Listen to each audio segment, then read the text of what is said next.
And this is where I see a lot of mistakes that set people up for injury right from the start.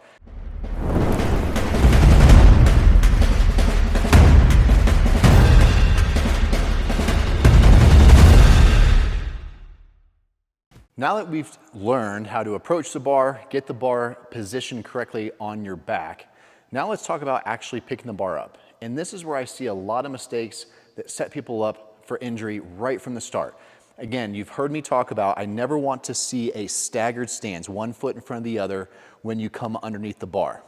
So, as I have my grip, I come underneath the bar and I'm going to pull the bar into my back. I'm gonna get a shoulder width stance before I ever pick it up. Now I'm ready to actually squat the bar up equally and I'm in a nice solid position. So the last thing I'm going to do before I pick the bar up is I'm going to now protect my lower back with my breath. So let's really quick have a segue on appropriate breathing technique for our heavy lifts. So when we breathe, we need to make sure that we support our spine. This is another thing that people mistakenly get wrong a lot because you've probably heard to breathe into your belly. Okay, that part's true, but here's the problem with that. Imagine if you had a toddler who can't swim yet. So you put a floaty around him and you go to chunk him in the pool, but you just realize you only blew up the front part of the floaty. What's gonna happen? Kid's gonna go in the pool, the floaty's gonna come this way, he's still gonna topple over and drown. So how do you keep a kid safe in a floaty? You fill it up all the way around. That's the same thing for your breath. So your spine being in the middle, I can't just fill up my floaty right here from my gut. I also have to learn how to breathe here all the way into my sides, and even more difficult, but also required, I have to learn to actually use my breath to push out into my back. So we would call that back breathing. You're not actually breathing, your lungs aren't down there, but we're talking about how your lungs can create intra-abdominal pressure, and the pressure has to come all the way around your spine, which ultimately is what protects your spine 360 degrees. So notice I'm not wearing a lifting belt. However, if you were to put a lifting belt on, you want it tight because the idea is if it's tightening up like a corset and I breathe, I'm expanding. So the two opposing forces, the belt squeezing me in and my breath pushing me out, that creates pressure, and it's the pressure that protects your back. The other things that protect your back is, again, abdominal strength, as well as your pelvic position. So these are all things that are gonna go into your setup. So as I come underneath the bar, I've got my feet ready to squat the bar up. Now I gotta protect my back so that the moment that bar lifts and all that weight comes on me, my spine is protected. So the first thing I do is I make sure that my pelvis is in a correct alignment, which we want basically in a neutral position. Because a lot of people have one of the opposite problems. Either they start to squat and their hips come forward like this, which is what we call a posterior pelvic tilt, and that's why we call that like butt wink. Or they go the opposite direction and they flare out this way too much, and they get what is commonly called the stripper squat, where they look like they're here. Both those positions put a shearing force on the low back. So that's what we do not want. I want that spine to stay neutral. So if you already know that you kind of stand naturally here, maybe you have tight hip flexors, other things going on, we need to bring that pelvis back to neutral. Again, if you've been a person that's kind of like this, or you sit all day, we got to bring the spine back a little bit, bringing the pelvis back. Again, we got to find that neutral position.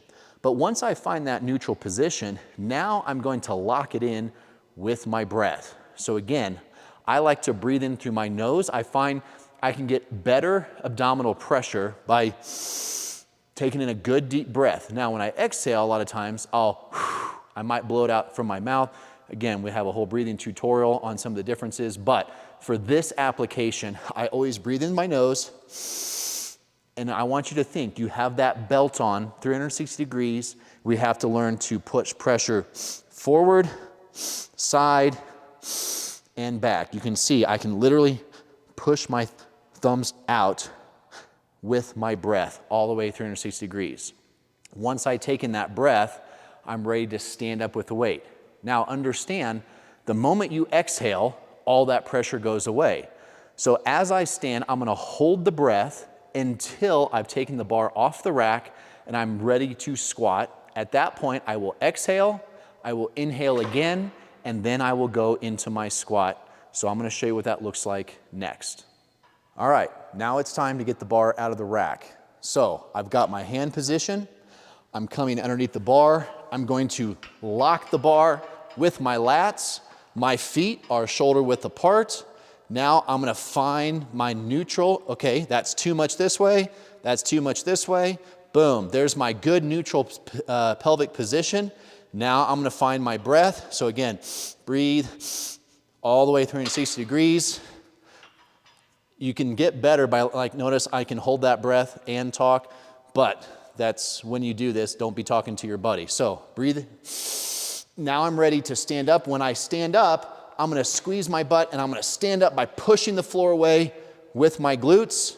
Now I'm gonna take 4 steps and that's it. A lot of people, they get in here and they're taking all these sorts of steps. Nope, it's 4 steps. I pick the bar up, it's 1 step back, 2 steps back, 1 step out, 2nd step out.